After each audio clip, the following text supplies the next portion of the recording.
afternoon, everybody, and welcome to the July 15th, 2021 Executive Committee of the Poverty and Homelessness Board. My name is Chris McAllister, and I'm the chair. I represent the lived experience adult seat on the Poverty and Homelessness Board. And I'd like to introduce the other members of our executive committee, starting with our electeds. Commissioner Farr, you want to take it? Thank you, Chair McAllister. Pat Farr, Board of County Commissioners. I am a voting member of the board. And I'm Mayor Lucy Vinnis, Mayor of Eugene. Sean Van Gordon, Mayor of Springfield. Excellent. And we also have another lived experience seat on the board. Matthias, would you like to introduce yourself? Yes, I'm Matthias Smith, and I am the Youth Lived Experience Representative. Excellent. Well, see here, and do we have any other members of the executive committee?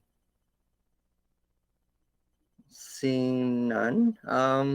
Alex, would you be willing to introduce what the executive committee is? Yes, thank you. Alex Dreer, Lane County staff. And the Poverty and Homelessness Board meets every other month with all the members, and on the other months, every other month, the executive committee meets, which is the leadership committee of the Poverty and Homelessness Board. On your screen, you should be able to see, I'm going to highlight it here, the members of the executive committee and then the staff. And traditionally, the executive committee has been comprised of representatives from at least three local jurisdictions, and the lived experience members, as well as chair and vice chair. And per the governance charter, it's limited to 7 members. So right now we have 6 members, but there's no vice chair because we don't have a vice chair right now. Excellent. Well, thank you very much for that, Alex. We're going to hop right into our quick business. So can I please have everybody look at the agenda and entertain a motion to approve the consent calendar?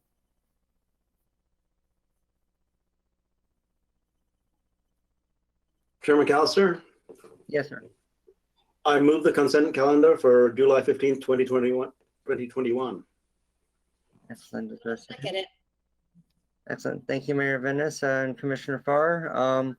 Is there any discussion? Seeing none, call it to a vote. All in favor of approving this consent calendar, please signify by saying aye or thumbs up. And aye. Aye. Any opposed? Thank you. Any opposed, please signify by saying no now. Hearing none, motion carries. Thank you, everybody. Alex, it looks like we have PHB membership next. Yes, thank you, Chair. So Poverty and Homelessness Board membership, because it's July and some terms for membership expired June 30th. Traditionally, we have a few vacancies at this time, and we do. So membership updates. First, I want to start with Commissioner Farr, who is going to investigate our conflict of interest policies and make sure that we were on good footing as far as membership and leadership for the Poverty and Homelessness Board. So Commissioner Farr has an update for the board. Thank you. Thank you, Alex. And Chair McAllister provided this update in writing to the minutes keeper, to Dinah Aldridge, which will be included in the minutes, and to you and Mr. Manella and Ms. Breyer. I'm going to read this verbatim and entertain any questions or accommodate any questions that may come. It's dated today, and it's a Poverty and Homelessness Board conflict of interest clarification, confirmed with the County Council Steve Dingle on this date today.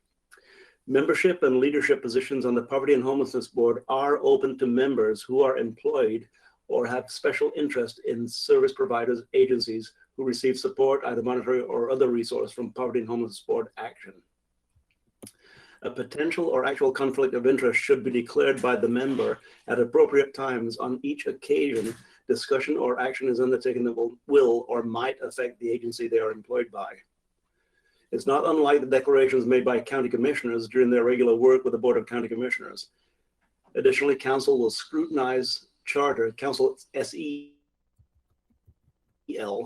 will and Lane Code documents to identify any language modifications that are necessary to support the ongoing membership. Membership on the PHB by agency partners staff is both productive and desirable. Their deep understanding of the history and current state of services surrounding poverty and homelessness is indispensable and contributes vastly to the effective work of the board and its subcommittees. County Council will be liaison to the Oregon Government Ethics Commission to arrange for training for members of the PHB specific to Poverty and Homelessness Board conflict of interest. And it's signed by me on this date. So if there are any questions or for clarification on that, Ms. Dreyer, I'll entertain them.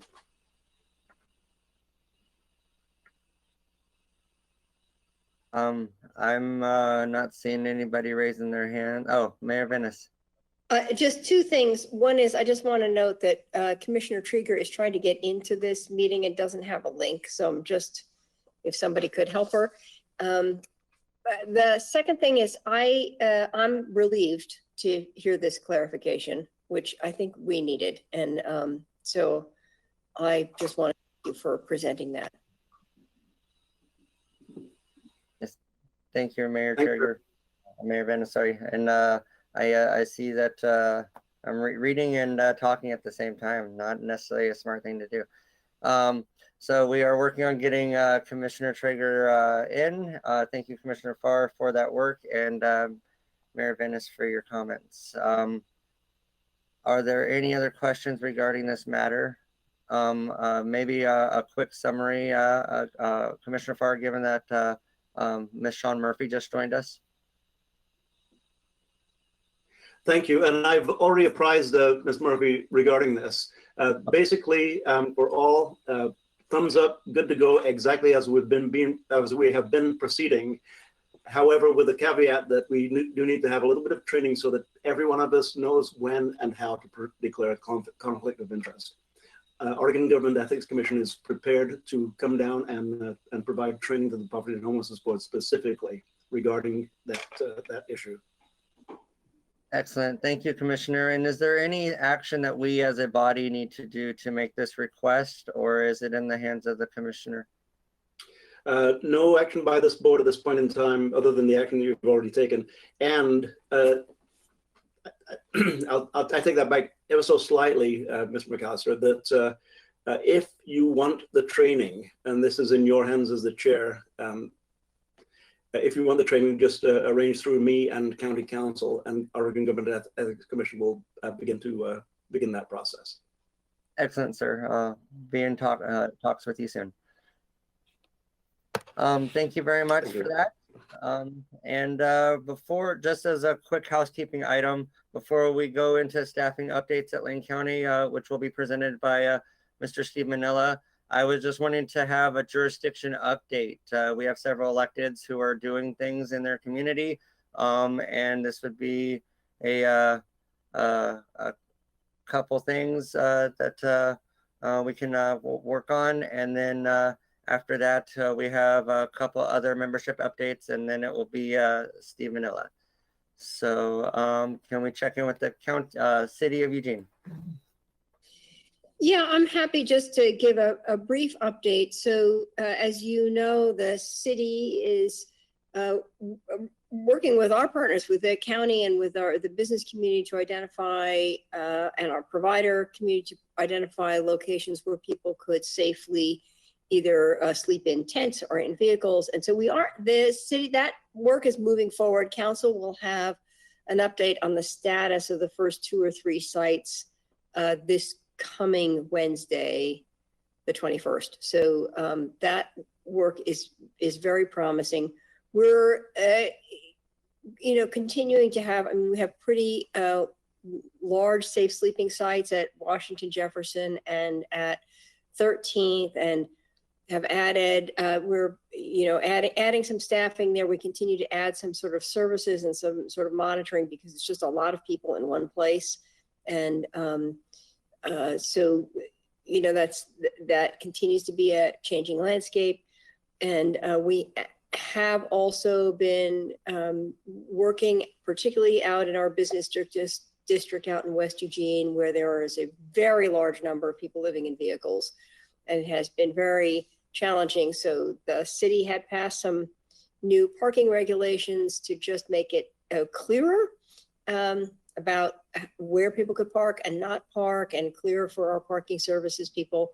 So those streets are sort of gradually getting a break, in which the number of campers are asked to move so the streets can be cleared and left open for a while. We can manage the waste that accumulates over time. And so we are continuing, admittedly, to kind of move people around, but sometimes we just have to do that in order to be able to maintain some level of sanitation and safety. So that work is going on,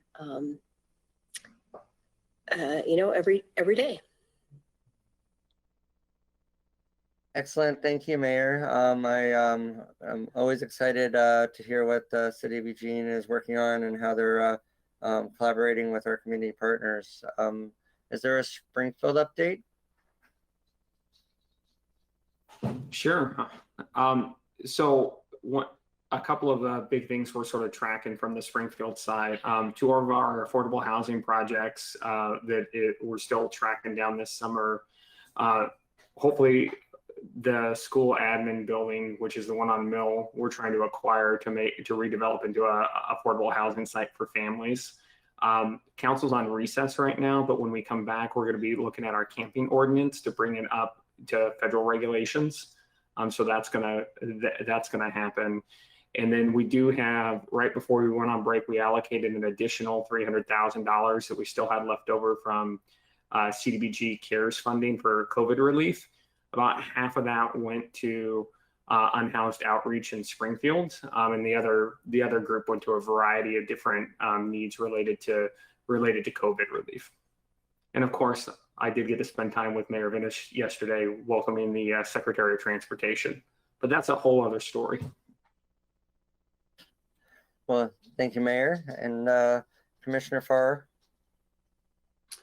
Thank you, Chair. Just a couple of things. The first thing I'll mention is that on Tuesday, the board gave the administrator, Steve Mokaraisi, authority to enter into a contract with Pivot Architecture for engineering and architecture on the 100 River Avenue facility, which has been used for COVID response and is being converted to a navigation center / shelter.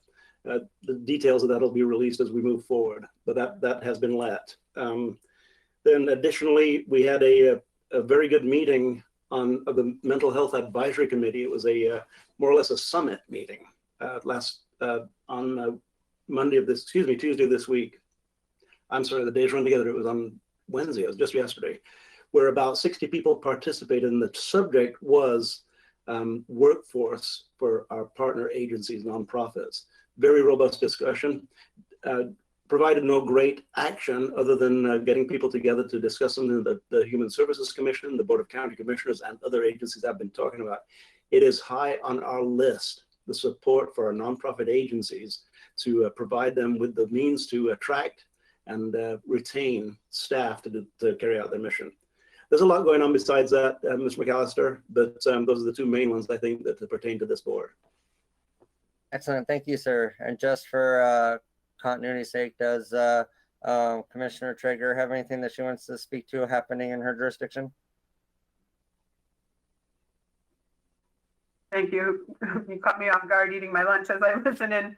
I'll let Commissioner Farr speak on behalf of the Board of County Commissioners, but I would like to let the mayor know, since the two encampments that she mentioned are in my district, that I'll be watching the meeting Wednesday, and to please let me know how I can support keeping very close tabs on those two sites. Thank you.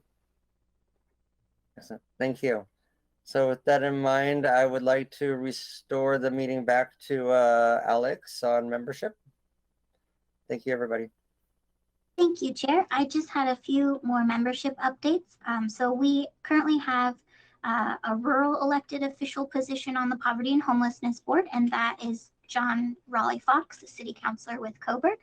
and he has not attended any 2021 meetings. So per the governance charter, when someone doesn't attend meetings or tell us they're going to be absent, we check in on their membership and verify. So if we don't hear from John Fox by July 31st, we will reopen that vacancy. And an existing vacancy right now is Healthcare Committee that's posted, and that will close August 12th for a healthcare representative. And then the membership committee still needs to determine the education and philanthropy representatives. And that's my update. Thank you, Alex. I do know that we are looking at multiple people for the 2 open spots, and I do also know that I'm going to continue to try and reach out to Councillor Fox in the hopes that we at least have an understanding if the City of Coburg would like to continue. But thank you very much for that update. And are there any questions for Alex regarding the membership? John? So I would just offer this because it came up from the City of Coburg, is maybe you reach out to them through the city administration and see what they can't get an answer to. Their mayor made a point on when we were at MPC probably a couple weeks ago that they're stretched awful thin in Coburg for a variety of different reasons. So it may just be a good chance to sort of reconnect and find out if this is still a good fit. They got a lot of stuff going on up there. Excellent. Thank you, sir. Thank you. I will do that. Steve? Yeah, I just wanted to mention, and we'll send out acknowledgement to all our past members, including Noreen, our former vice chair. But I wanted to mention also, for those of you who didn't know, that the healthcare committee position is vacant because Rick Kincaid has left our community health center as the medical director and has taken a faculty position at the University of Washington in Seattle, where he has family that live up there and grandchildren that he can be closer to. So we're really looking, if people have ideas of someone who would be great from the healthcare community to be in that slot and take up Rick's leadership, it would be greatly appreciated. Thank you, sir. If there are not any other questions or comments regarding membership, I'd like to have Steve talk to us about the staffing updates. Yeah, so, and Diana, can you go down to the position descriptions in the document? So the Human Services Division that has the housing and homeless section, we have recently had a consultation from a firm called Upward Development, looking at our both our structure and our staffing to accomplish what we need to. And some of the findings from the recommendations were that you know, we've grown from being the Human Services Division in general has grown from having a $15 million budget to close to a $60 million budget. And with that, you know, we have not staffed up appropriately to support all of our efforts, and particularly in our homeless and supportive housing area. You know, we've experienced some turnover in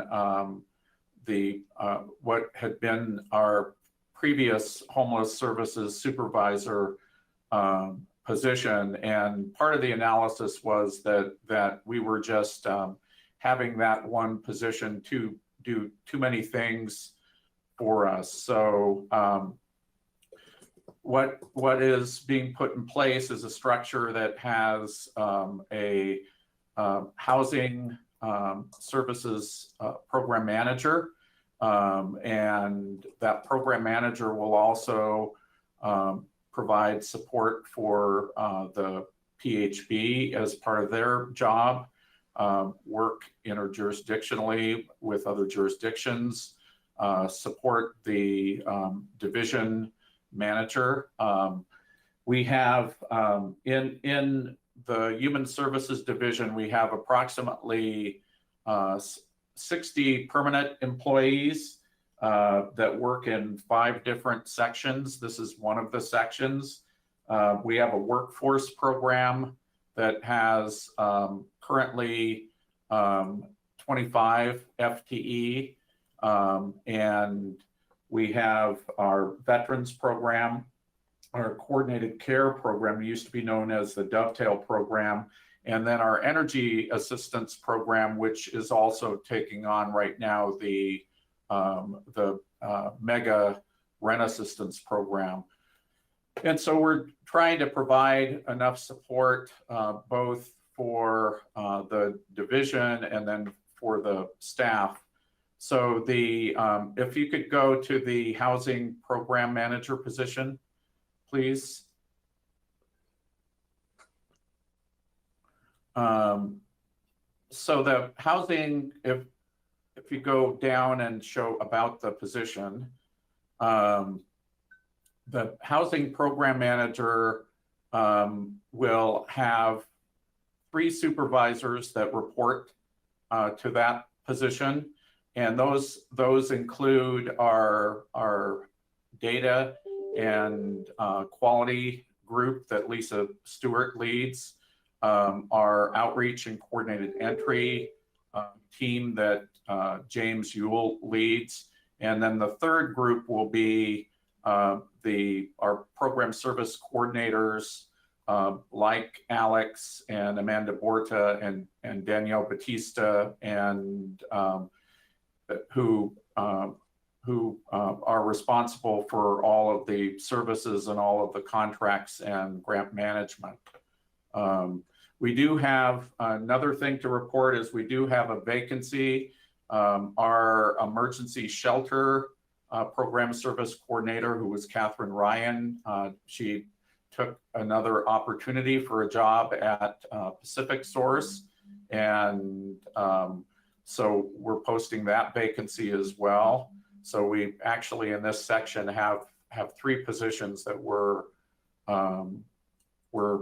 posting for. The other thing I wanted to mention that I probably haven't said publicly to this group is that, I am working with the consultant I mentioned and others in the county on succession planning. As the division manager, I am planning my retirement for the end of this current fiscal year. So that's part of what's going on as well, as we're trying to make sure that we have everything in place so that this will be, a successful organization to support both the community and the staff into the future. Well, thank you, Steve, for that update, and I appreciate your service and all the things that you've been doing. Commissioner Farr. Just a quick note, and maybe with a sigh of relief that we are at the very beginning of this fiscal year. We're in the second week of the 52-week year, Steve Manella. So we're looking at your back in the very near future. So Steve, you are an amazing leader, an amazing person. Thank you. And, yes, Mayor Venice.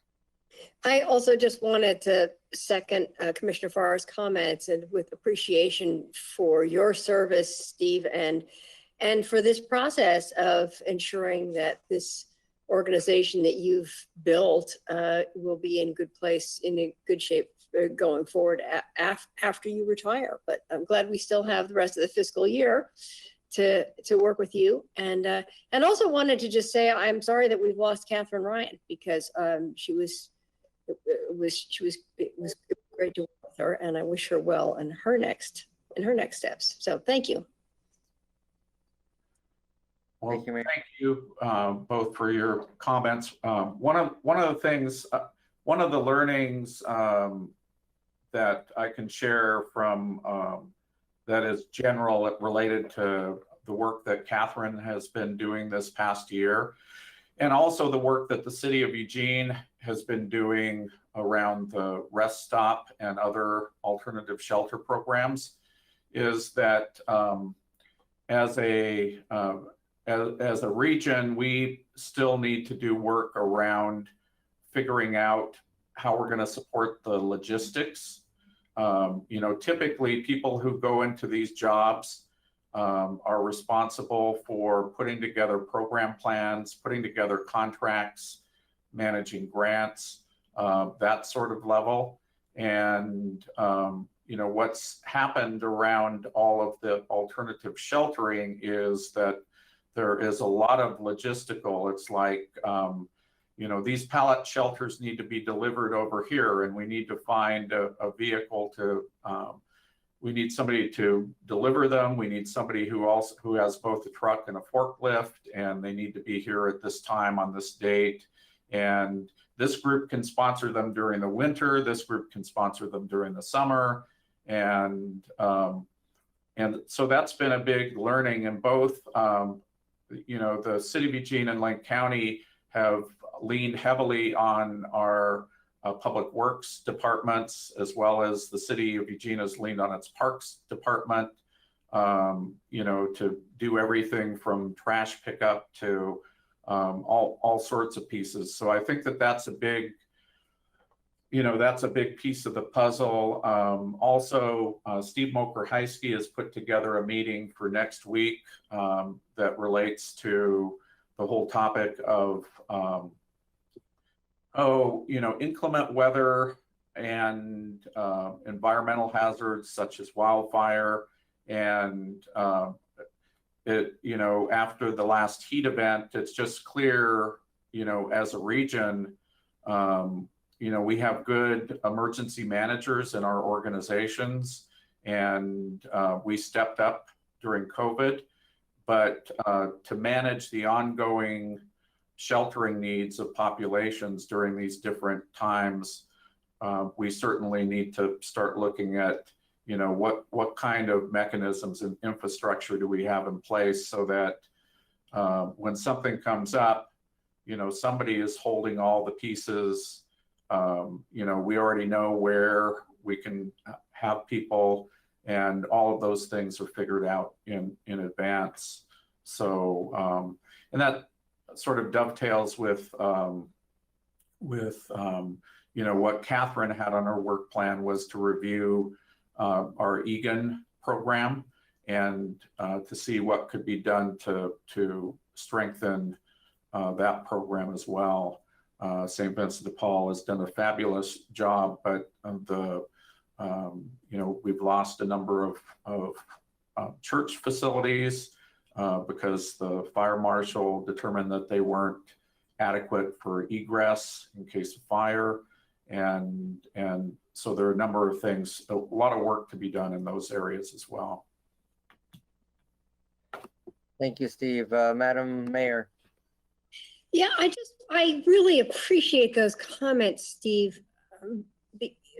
Really, very much, because we're in a situation, I think, you know, we have the situationally homeless because of a wildfire, and then we have our ongoing large population that is needs a huge amount of, we need a huge amount of resources in order to keep them safe and keep them healthy, and you know, protect the environment and protect the rest of the community from the impacts of having people live in places not designed for habitation. I did want to mention that Senator Merkley had a media event 2 weeks ago that he has a proposal which he's calling the Home Act, and I was trying to find my notes. It stands for Housing Opportunities Made Equitable, I think. And it has several components, and one of them is to address our housing shortage. One is to address people who are chronically homeless and invest in those resources. And one of them is a kind of front-loaded emergency response, pre-authorized emergency response. So when there is a wildfire or an immediate crisis like that, it's already authorized, it's already funded, it just gets to roll into gear. There's no no need to go to the legislature, no needing to go to Congress to get the money. The money is there. So he's he has a proposal to address, I think, the conditions that we're facing and that you've just described.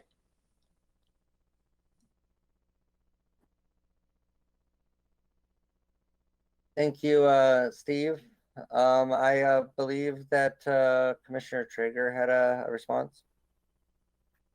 Thank you, Chair. As the alternate, I'm never sure about popping in, but I just wanted to say that I also appreciate our county administrator pulling this group together. It's going to be an ongoing process to talk about this extreme hazard weather response. And of course, we, particularly on this board, are especially keenly aware of unsheltered neighbors and the unique impacts of extreme weather on them. But as a recent report just showed, many hundreds of people who died in Oregon in this recent heat emergency were in fact sheltered. They were housed, they were frail elderly, they were socially isolated, and they lived in apartments without any or without adequate cooling systems.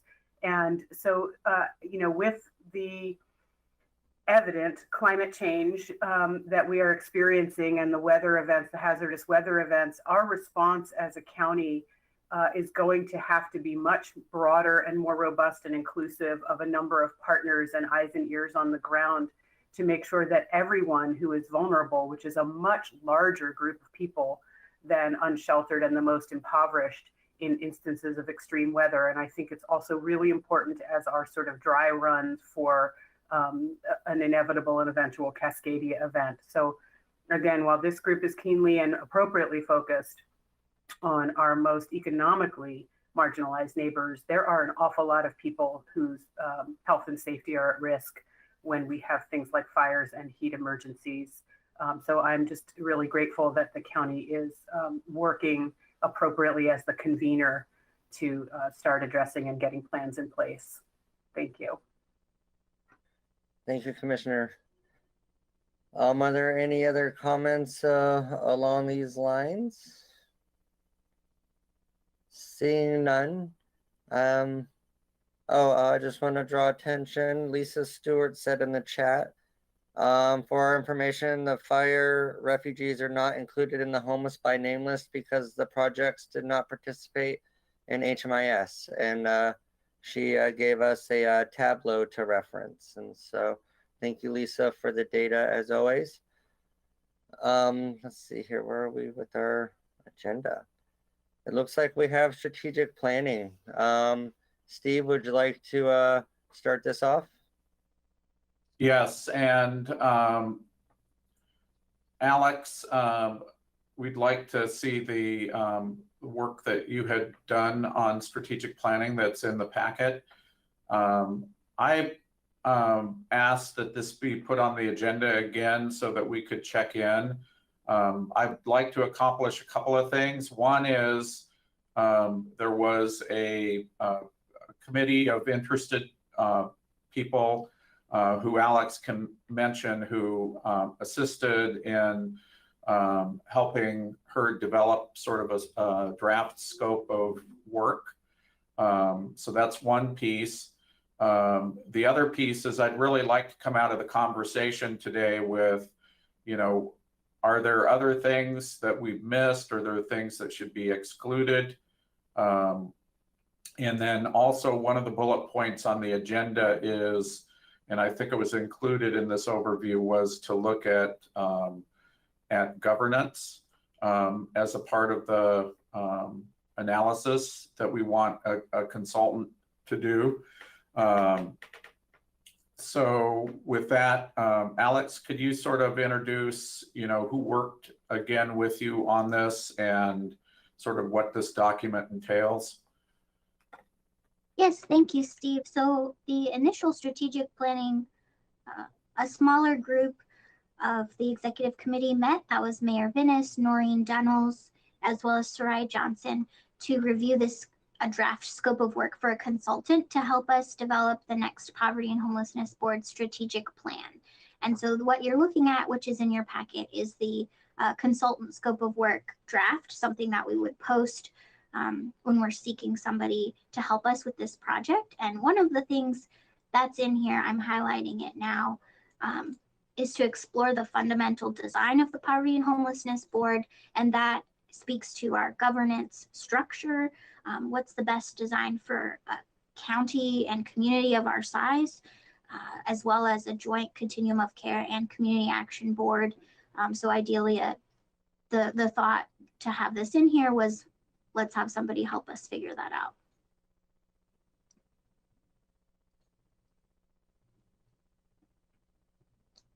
And do you want to just scroll down a little bit for the audience, for those who may not have the packet?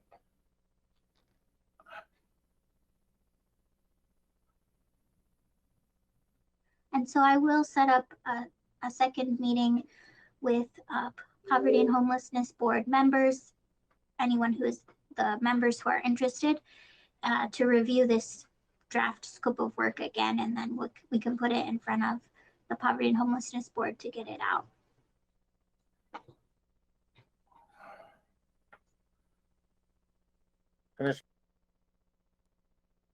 Commissioner Park? Thank you, Chair McAllister. And Ms. Dreyer, thanks very much for this outline of the scope of work.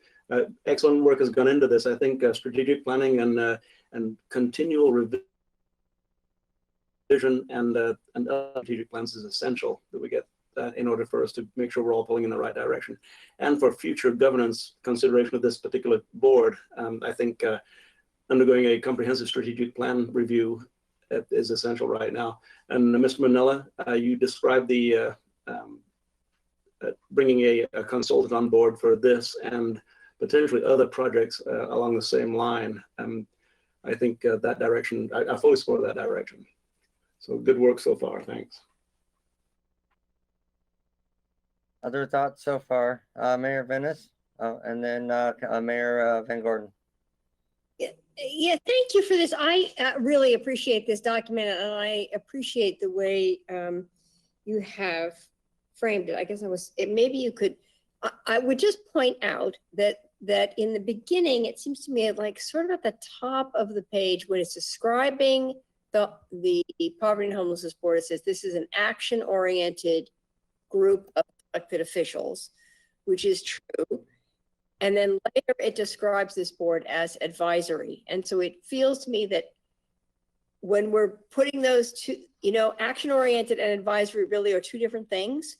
And it's kind of the crux of the matter. So I'm not fine-tuning the editing, just as you talk to potential vendors who might want to, consultants who might want to take this on, that is kind of the issue that we're confronting. Like, how do we frame that? So it just stood out at me, but I think the document is great, and I think it's much better than where we started. So thank you. Thank you, Mayor Venice. Mayor Van Gordon. Yeah, I'm interested to see how people respond and how the conversation develops. And I want to just, again, continue to put a pin in the question about governance.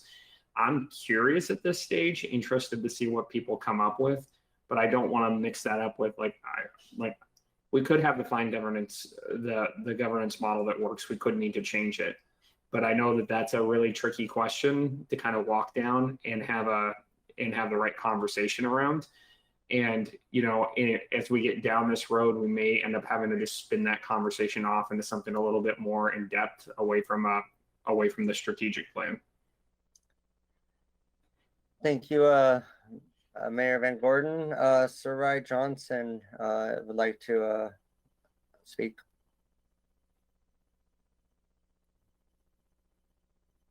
Thank you, Chair. Hi, sorry I look like this right now. I am working from home today, so I'm outside. But the one thing I wanted to add to this too is I think it's a really great opportunity for all of the things that we're talking about, while also taking into account some of the other activities and movement that's happening in the community through some of the work that Brittany Quick-Warner and the Eugene Chamber have been doing, and taking into account how does the Poverty and Homelessness Board want to lead collective impact in this community and what can that look like. And if we're talking about structure and governance, that might be a great time for us to make sure that we're harnessing that energy and helping to move it in the same direction.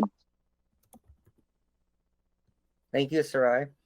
I'd like to speak on this item if all other members of the executive committee have spoken. Okay, seeing no one raising their hand. I am of mixed thoughts. First and foremost, I always appreciate the work that Alex does, and I like the scope that's here.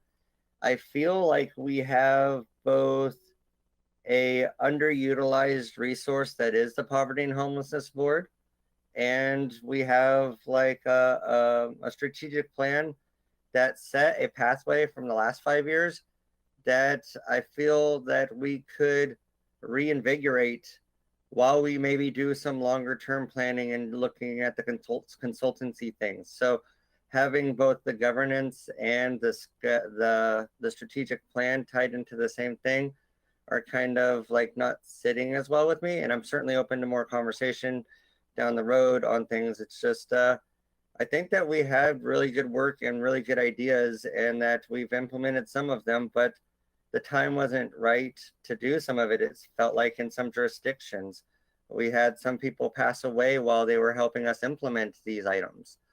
We had people change their minds because of economic things that changed in their communities. And so I really think that there is some work that we capture and that we should really keep building on. Our navigation center and shelter came from that work.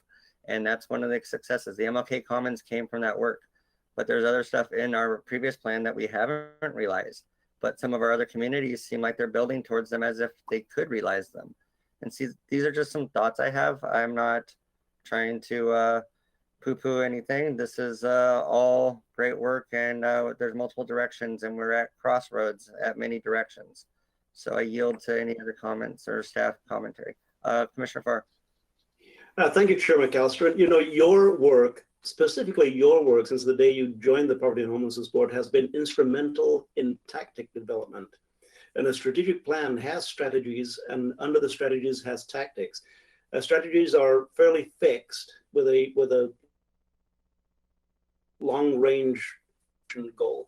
The tactics, as you are well aware, are the things that change even on a daily basis and evolve and grow. And that I believe is the future of the Poverty and Homelessness Board, is to make certain that our tactics are well defined, well designed, well researched, and well implemented. I think that the Poverty and Homelessness Board through the years has been a little bit inconsistent in its effectiveness. Not to say that it's not been an effective board, but some amazing things have come out of this board, which only to me portends the amazing things that can come out of this board. And with the leadership that we see in place, and with the recent clarification that people who work for the agencies can be on the board, I look for a wonderful future in terms of tactic development and really getting some things done, Chris. And I want to thank everybody in this room for the work that they've done toward it. And look at effective strategic plans and really check off the tactical implementation of the day-to-day work of the people who are actually doing the work, not the people who are asking for the work and not the policymakers, but the people doing the work. And that's where the effectiveness will lie. So thank you for that. And you know, governance is a separate issue completely. You are absolutely correct. Steve, thank you, Commissioner Farr. Yeah, I'd just like to reflect on some of the comments that have been made by Chris and Sean and Pat and others. I think that we can talk about this at the committee meeting to go over this draft a little bit further.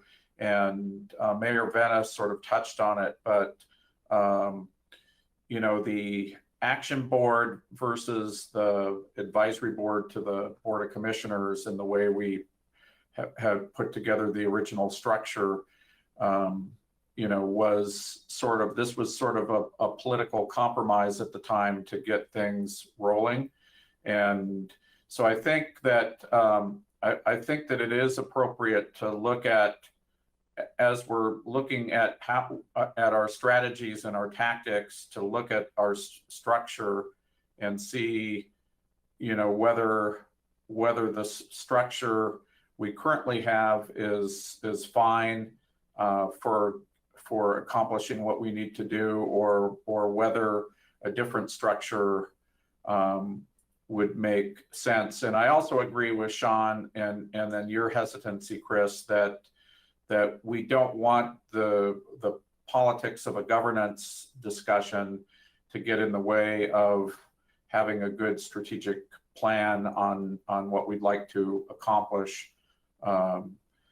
So I think that, you know, maybe some wording about that could be put into this document to help frame it for you know, consultants who are looking at that, and to you know, to look at you know, the strategic plan independently from governance, but also the strategic plan, you know, would a structural change help with accomplishing the strategic plan?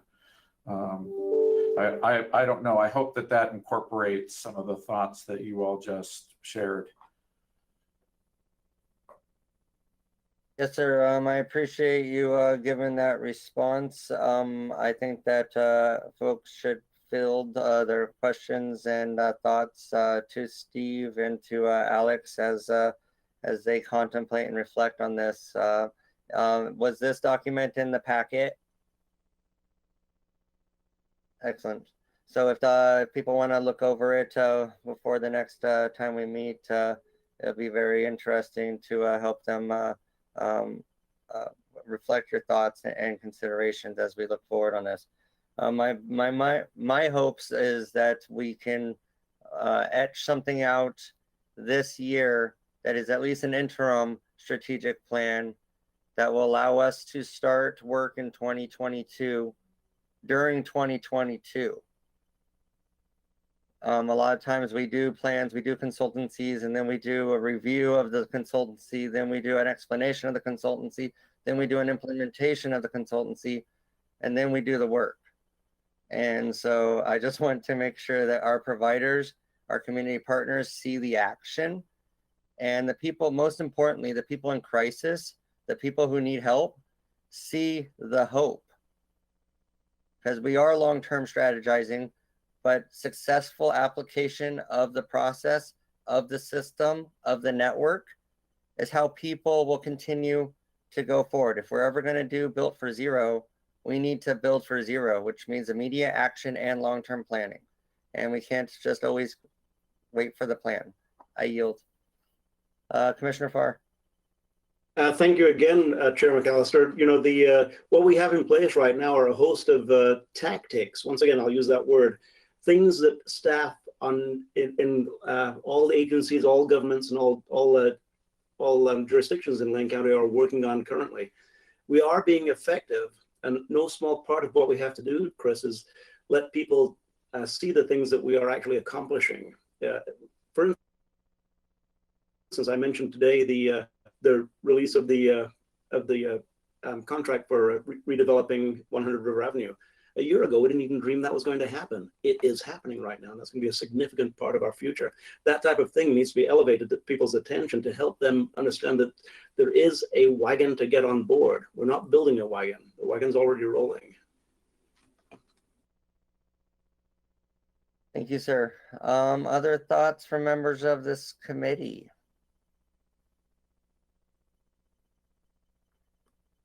Seeing none, let's keep this conversation not only going, but energized. This is the time that ideas need to be entertained, fleshed out, and built for the jurisdictions that they are serving.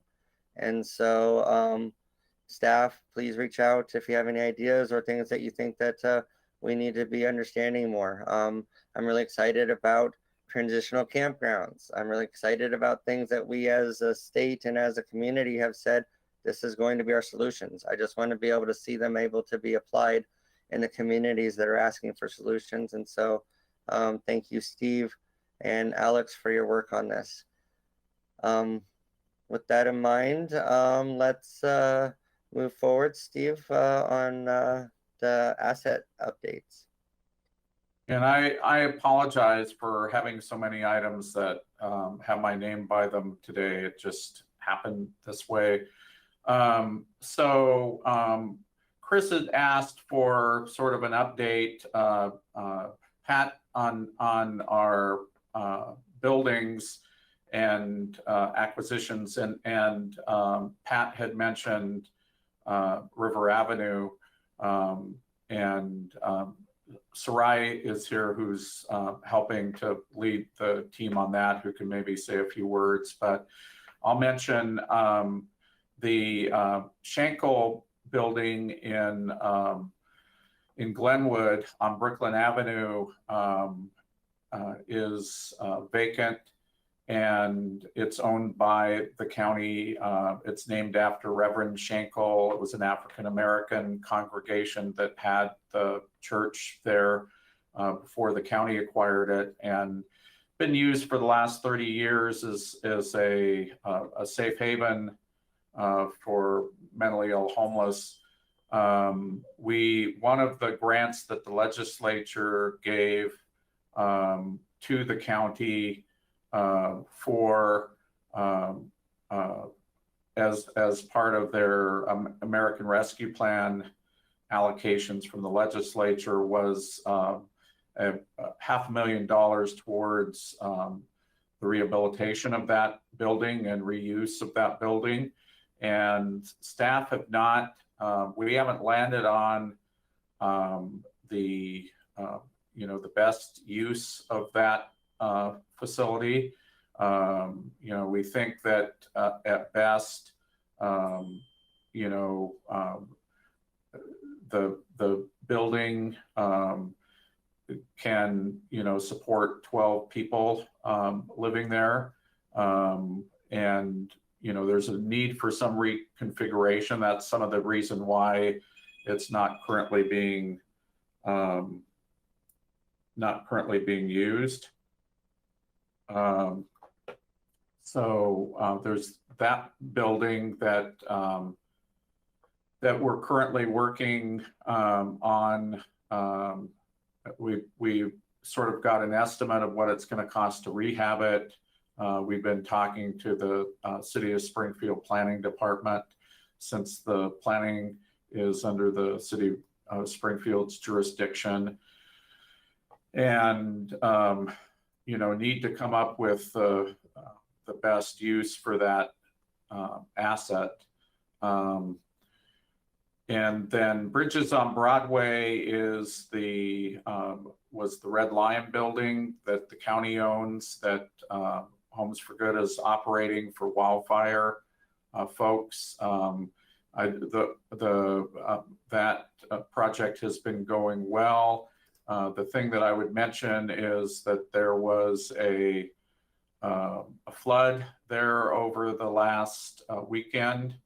A tenant broke a sprinkler, and subsequently water went into 15 rooms. Fortunately, only I think it's 7 or 8 are out of use currently. And repairs will be needed to be made on that facility. Also, I would mention on the wildfire housing, there is a private sector group out of California that has approached the county about being a,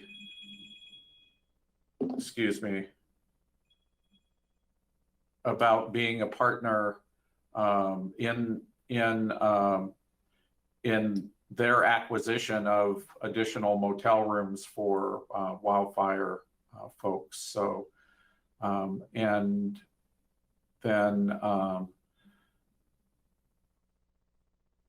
so is there some additional, Sarai, do you have some additional updates on River Avenue that you'd like to mention?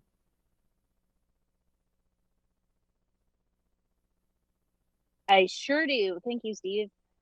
Yeah, so we have, as you know, purchased that. It was used for the last year as an alternative care site for COVID-19, and that project wound down at the end of June. And so now we have access to the building, and as Commissioner Farr mentioned we're working with Pivot Architecture and a bunch of partners of theirs to begin the design process, which we just kicked off over the last 2 weeks. So we did some preliminary meetings to gather information about what we've already collected.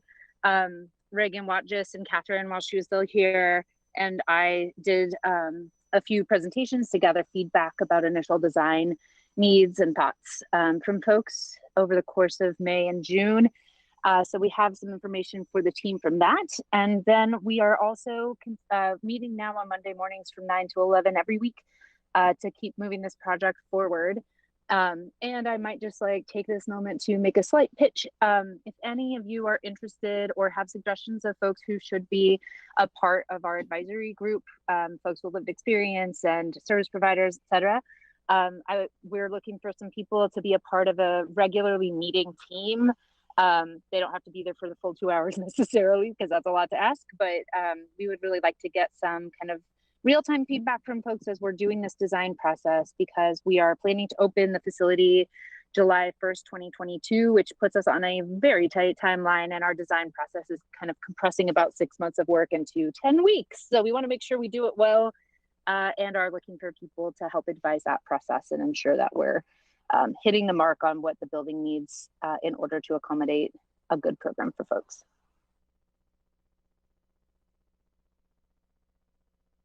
Thank you, Sarai. Commissioner Farr.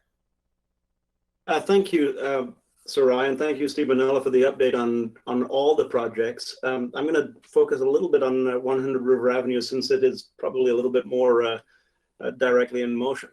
I'm not the only one who's interested. A lot of people around this table and beyond are interested in medical respite. And you know, without putting anybody on the spot regarding where are we and how is that being discussed regarding the 100 River Avenue project. I know it's early, and I know nothing has been finalized at this point in time. We've just let the engineering architectural contract out this week, or gave authority for it this week.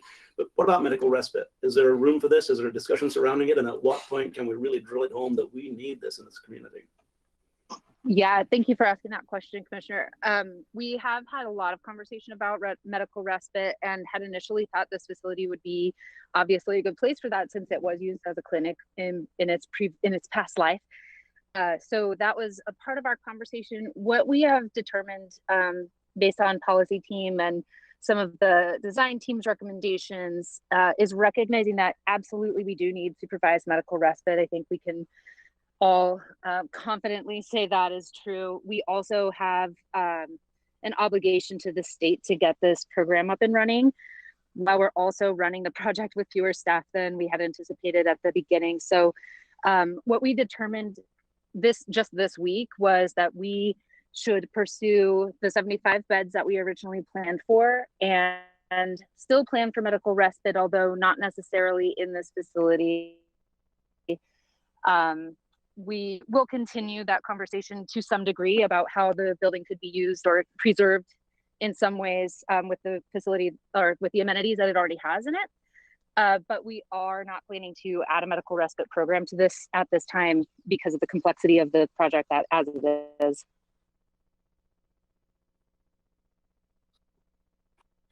Thank you very much, Sarai. Mayor Van Gordon. And then I had a quick question about Schenkel. How tight was the legislative wording on that? One of the questions that I have kind of had floating out there is, I know you're trying to look to see what you can do with it. Is that really an open-ended question, or do you feel like there's some sort of direction that, based on what the grant was for, that it had to turn into? That was the legislative language is broader. It doesn't specifically name a facility, but it does say a shelter for homeless people who have chronic issues, we did one of the pieces we've done as part of the process was to have a realtor give us an estimate of the value of the current facility. If we didn't have the resources to to do the rehabilitation of the facility. That's where we are. We sort of thought, because now we have the money to do the redevelopment, that that we should go forward. That was the intent of the ask originally. So that's what I'd say about that. We haven't. We have weekly meetings set up with county facilities, and the only thing we've done so far is the cost estimate. We haven't done any additional contracting, for architecture or other things around it. Could you guys set up maybe in the next couple of weeks, just an update on the Springfield side? We were sort of caught surprised that grant was even out there when we saw the final list, and it just may be a place to sort of coordinate and get ourselves on, make sure we're all on the same page. Sure, that would be great. Thank you, Mayor Van Gordon. Mayor Venus. Yeah, thank you. I was just wanting to follow up on Mayor Van Gordon's questions about Schenkel.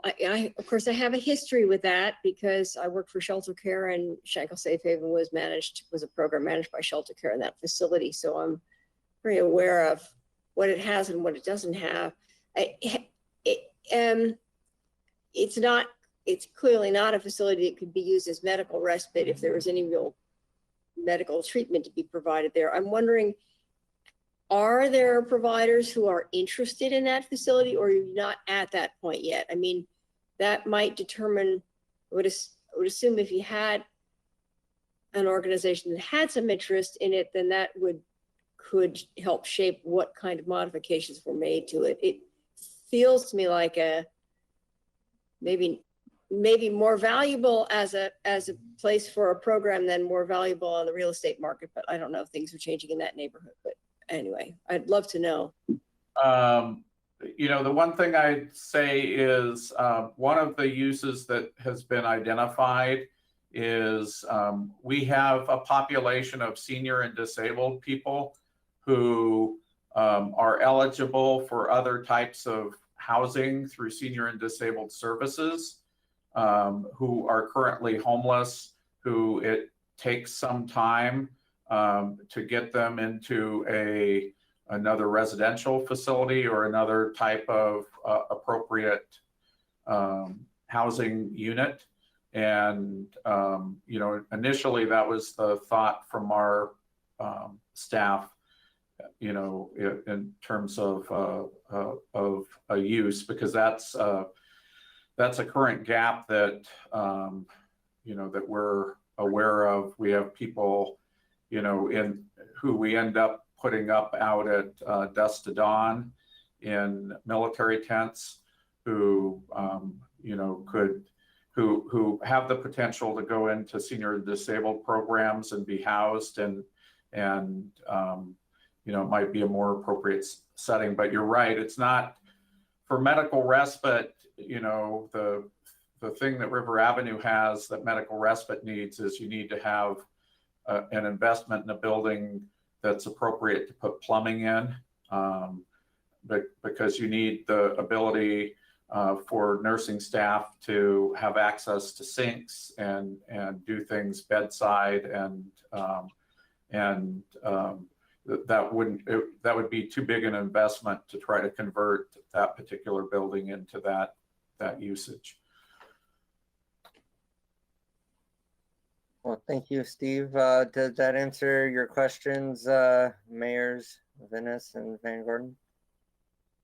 Excellent. Yeah. I have other questions, but I can just ask them offline. I'm just curious about some other things, but thank you. Well, thank you for this important work. And I just want to recognize that we are approximately 10 minutes off schedule. So I would like to, at this point, ask anybody wanting to do public comment to please enter your name and interest in public comment into the chat. And when we get to that portion of the meeting, we will call in order of people in the chat. So thank you all for that. And I'd like to have Lisa Stewart give us a quick update. Hi all. We had a little presentation that was not time sensitive planned for today. That's me and Dana Davison. We are your two senior management analysts working on the public data that you'll have access to through Tableau.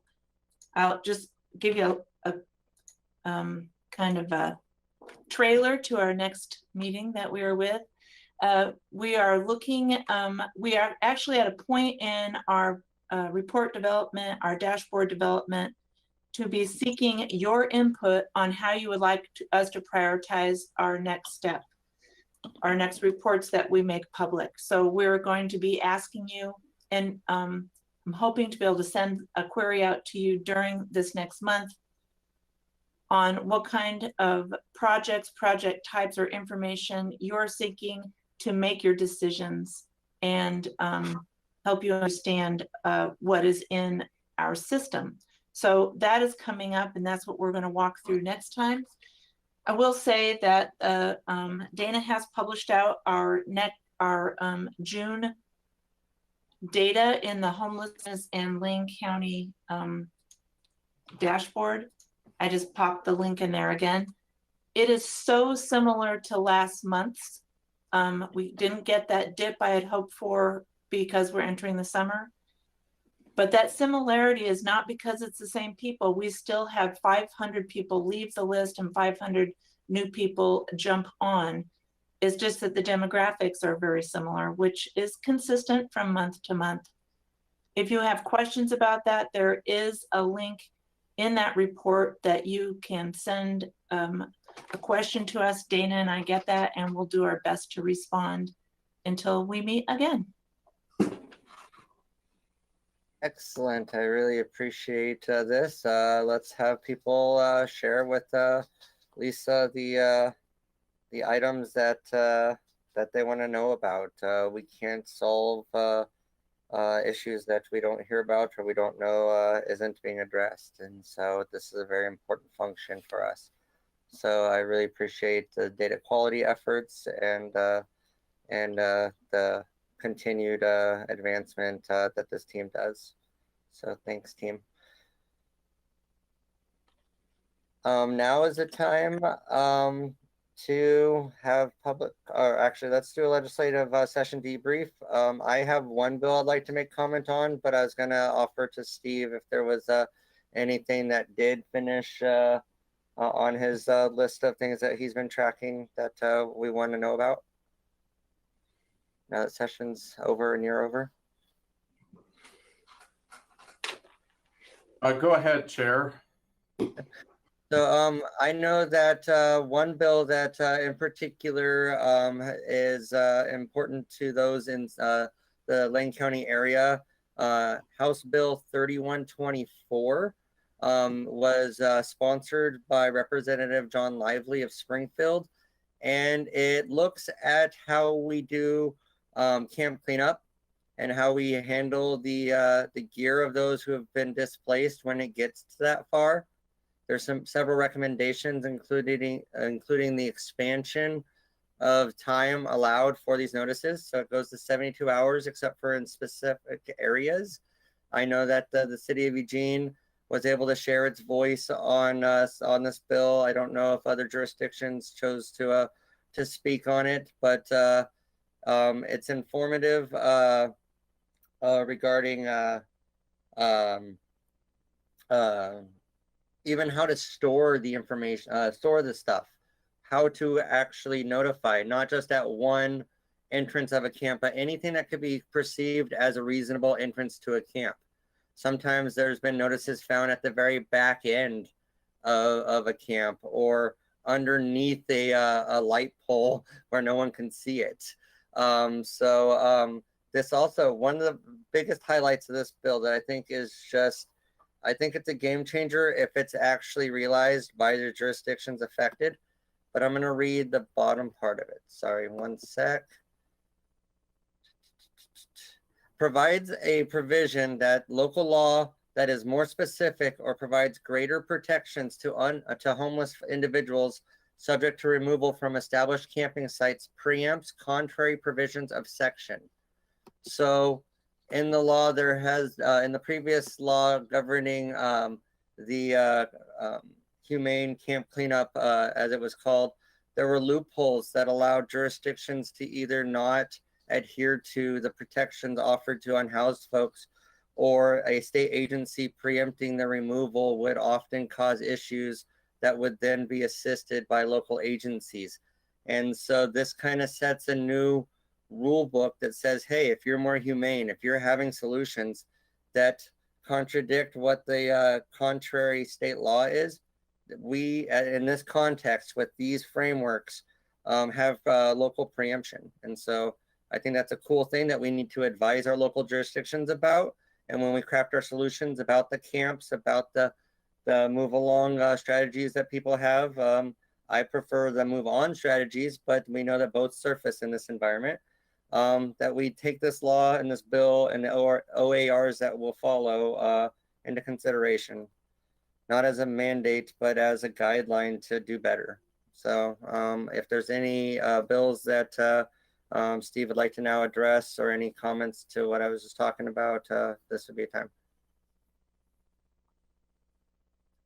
I was going to briefly just mention the outcome of House Bill 2100. That's one that we were watching because there was a proposal to take 20% of the funding that comes from the state of Oregon to Lane County for homelessness, and carve that out to make competitive grants to organizations that serve underrepresented populations in the state. And then it also originally talked about any cost of living increases, any increases in funding would go towards that new portion and not towards the existing support to communities. And so where that ended up is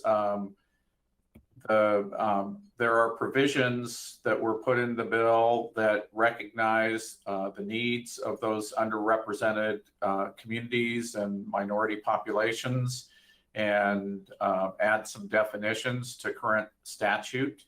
And then additionally, it creates a legislative interim committee that will be chaired by a representative from Lane County. And that committee will have involvement of the community action agencies, which we are one, the advocacy groups, the governor's office. There are a number of different parties that are named in the bill, and people with lived experience to look at how homeless funding is allocated in the state in this particular issue. The other thing I wanted to mention, and we touched on it a little bit, was that there were a number of pieces that were added to the budget to support projects here locally and statewide impacting homelessness. Lucy, I think I have this number right. It was $3.5 million for the city of Eugene to purchase sites for alternative arrangements. And I mentioned the $500,000 for the Shankle Safe Haven. We also, one of the asks that we had of Nancy Nathanson was $150,000 for capacity building for nonprofits in Lane County. So that was included in that package. There's also, in addition to the money that comes to us regularly from the state on homelessness, each year it's been the emergency board has given us extra dollars for shelter. And we had out of the cold money, which was $10 million last year, and the legislature allocated $25 million for shelter outside of the ongoing allocations And we don't know yet exactly how Oregon Housing Community Services is going to allocate that funding. The other thing I'd mentioned that happened early in the legislature was a budget reconciliation bill for the last biennium that allocated $5 million for the new access, the new navigation center and shelter. So so that $5 million has already been deposited in the bank before June 30.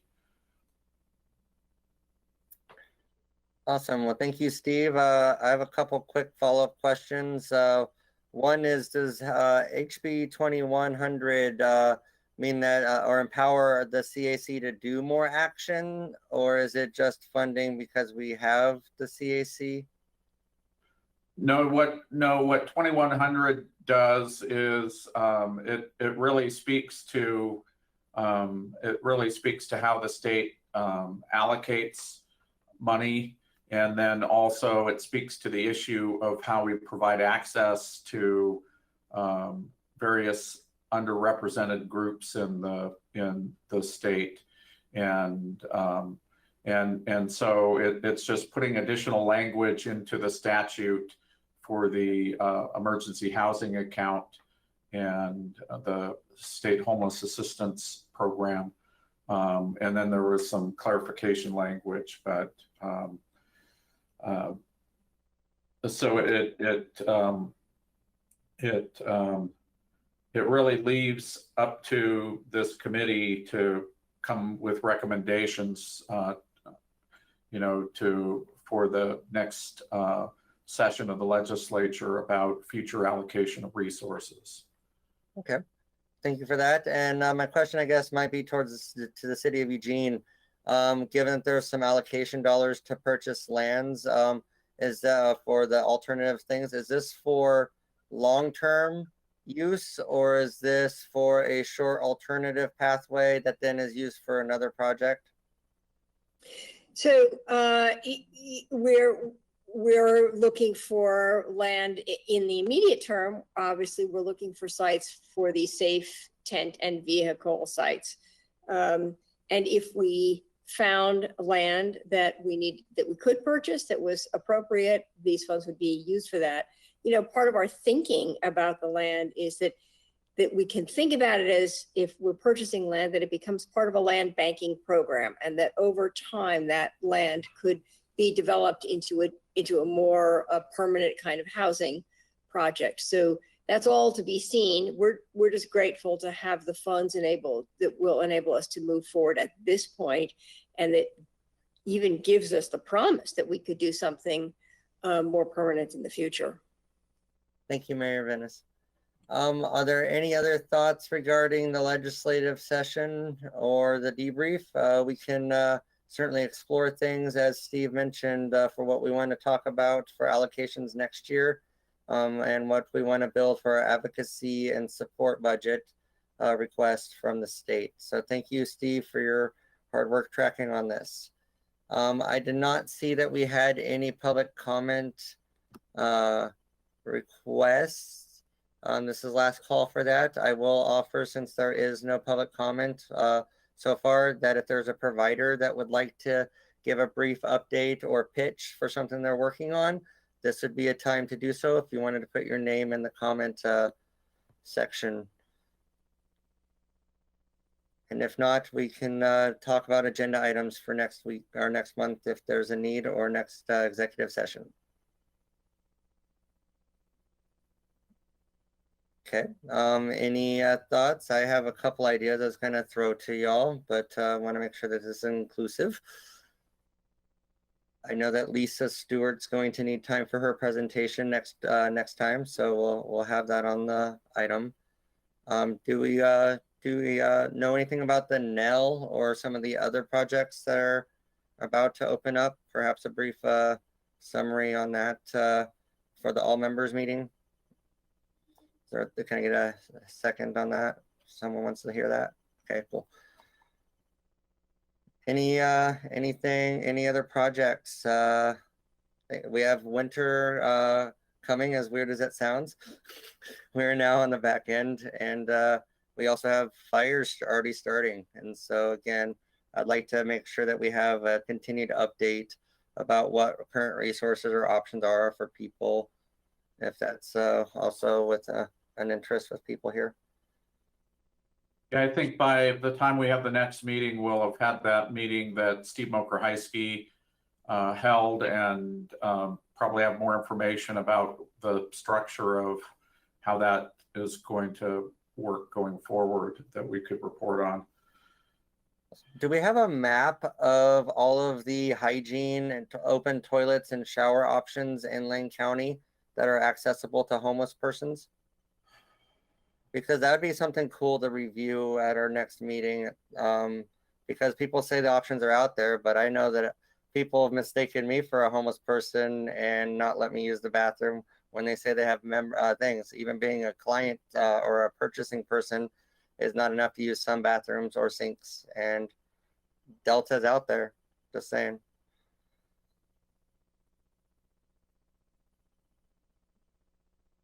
Mayor Lucy?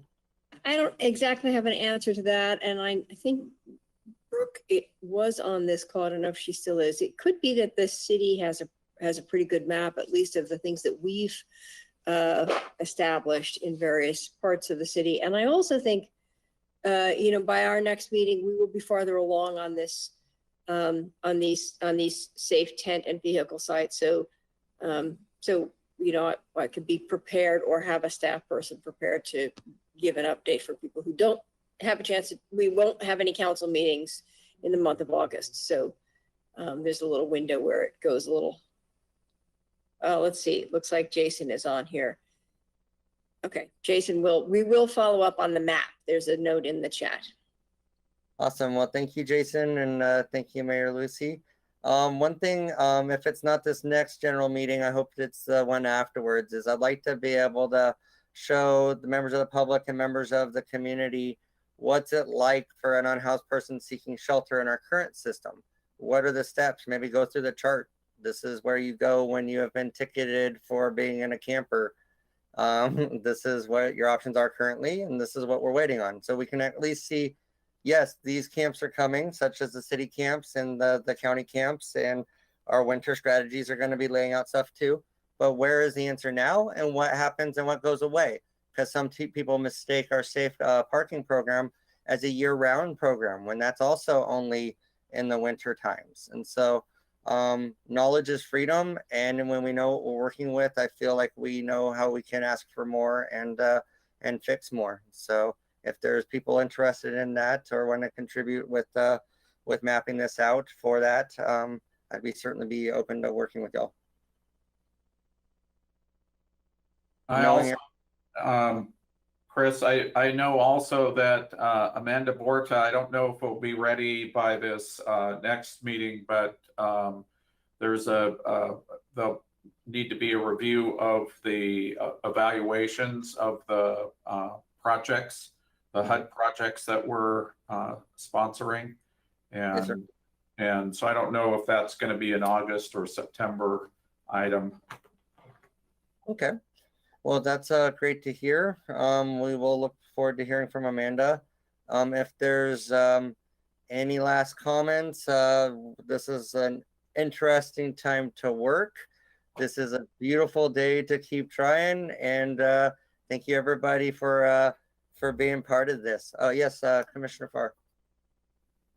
Thank you, Chair McAllister. Just a thanks to Tim Garner and Metro TV for providing live coverage of this meeting. That is paid for in Lane County's budget. And it was not only broadcast live, it will be shown again on Channel 21. Thank you. Thank you for that as well, Commissioner Farr. Everybody, hope you have a great rest of your July. Stay well, stay hydrated, and please limit fire use. Have a great time. Thank you. Thank you. Good meeting.